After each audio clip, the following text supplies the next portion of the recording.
Saka na naman ang impeachment trial ngayon o hindi? O hindi na rin. Dahil malapit na naman ako ubusan ng boses. Kaya isa lang panawagan ko, and with this I end. Si Kristo ay sinakdal, hinatulan ng isang impeachment court na ang tawag ko ay kauna-unahang court. Bakit? Dahil alam ni Pilato na walang sana si Kristo. Pero dahil nagatungan ng mga opisyal ng taong bayan, kung ano ay sigaw ng taong bayan, yun ang sinunod ni Pilato. Sinigaw ng taong bayan, palayain si Judas. Ano isisigaw nitong mga senador na to? Palayain si Bato. Huwag i-impeach si Sara. Kaninong sigaw yun? Hindi po sa atin, hindi po sa Panginoong Diyos, hindi sa mga taong bayan na nabigyan ng anumang pabuya para isigaw nila ang hindi natin nais marinig. Ipapapako si Kristo pagdating na ilang araw. Pag pinayagan natin ang sigaw ng Senado, ang sigaw ng Apro Duterte, kaya ng panaig, ipapako po ang inang bayan na naman at ang kaawawang Pilipinas ay hindi na po matatapos ang paulit-ulit na pagrally sa walang kwentang Senado na naging Senado ng isang, ayaw ko sabihin mo, duwag na kalbo. Father, magkasala ka. I like it here. Senate will be my home. Dito na ako titira. I like it here. Okay, alam mo, Tato, sasabihin ko sa iyo to para marinig mo dahil malapit ka na dito. Akala ko lahat ng kalbo matapang.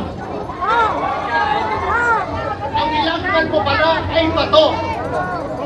Bato-batuhan, pero sa totoo lang, kapag hinamon mo na ng katotohanan, matatapa na, iiyak, ay nakikita ko, iiyak-iyak siya. Ikaw lamang. Ikaw lamang, can't you see? Ay, kasi oo, umiiyak yung mga EJK. Mas tao sila kesa sa'yo. Yung pinangrip ng mga adik, umiiyak din.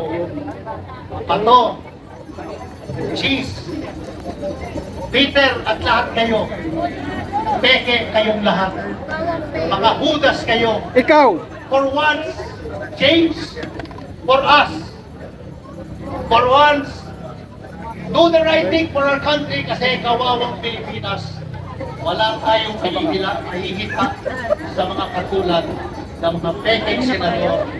Mga lang ay pagtanggol ang kanilang interes at tumakas sa batas sa mga kalamihan sa kanila. Tulad ng sinabi natin, ay may mga kinatago, may mga hindi na pagkakasa, mga kasalanan sa bayan. Sara Duterte! Litisin! Litisin! Bato de la Rosa! Arestuhin! Arestuhin! Sara Duterte! Litisin! Litisin! Bato de la Rosa! Arestuhin! Arestuhin! Maraming salamat po, Father Robert. Talagang damang-dama ng mga kaparehan natin ang galit ng bawat isang mga Pilipino ngayong hapong ito. At syempre, magpapatuloy pa rin tayo sa tinatawagan po natin dito sa unahan, si Professor Shelo Magno upang magbigay ng kanyang mensahe. Sara Duterte! Litisin! Litisin! Bato de la Rosa! Arestuhin! Arestuhin! Sara Duterte!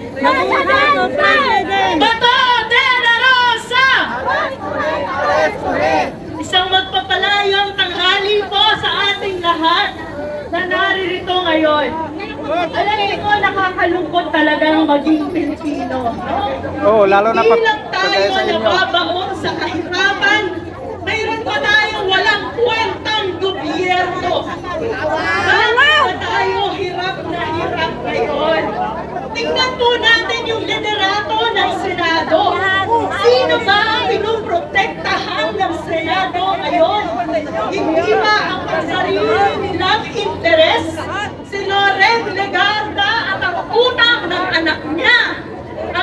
Villar at ang tinatakasan nilang kaso sa Securities and Exchange Commission ang mga senador na sangkot sa flood control project. Sino ang pinaglalaban ng mga liderato ng senador ngayon? Mga kriminal, mga kawatan, mga kurakot. Sinasabi nila na naghihirap ang Pilipinas. Bakit kailangan litisin si Sara? Precisely po! Naghihirap ang mga Pilipinas dahil sa inyong mga politikong kawatan. Sino ba ang kawatan? Ngayon naninindigan sa ilalim ng init ng araw. Patuloy na pinaglalaban ang demokrasya dahil naniniwala na isang araw magkakaroon tayo ng pamahalaan na maninindigan para sa ating mga Pilipino.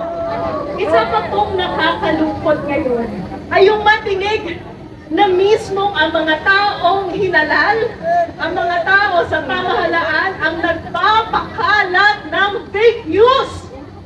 Hindi raw pwedeng arestuhin si Bato dahil walang local na warrant of arrest. Isa po yung kasinungalingan.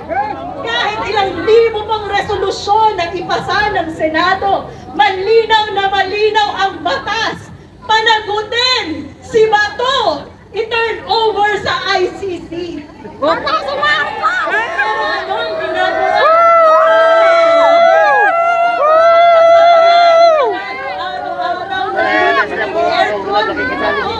Staycation muna daw sa Senado. Ang sarap ng buhay, hindi po ba? Si Sara Duterte nagnakaw, may due process. Kaya yan! Pero magbabakasyon pa sa Senado. Pero yung mga people lang na EJK, may katarungan bang nakukuha? Wala! Kaya po tayo, mga Pilipino, nakakapagod, napakahirap, pero patuloy tayong magtitiis sa ilalim ng araw, patuloy na babalik dito sa harap ng Senado hanggang si Sara Duterte ay mapanagot, hanggang si Bato de la Rosa ay ma-aresto at maipadala sa dahig. Mabuhay po tayong lahat. Maraming salamat. Sara Duterte! Bato de la Rosa! Senador! Sara Duterte! Litisin! Bato de la Rosa! Arestuhin! Arestuhin! Atin naman pong tawagin ngayon ang isa sa mga pamilyang na biktima ng EJK sa panahon po ng drug war. At ito po ang isa sa reason kung bakit kailangan ipadala si Bato de la Rosa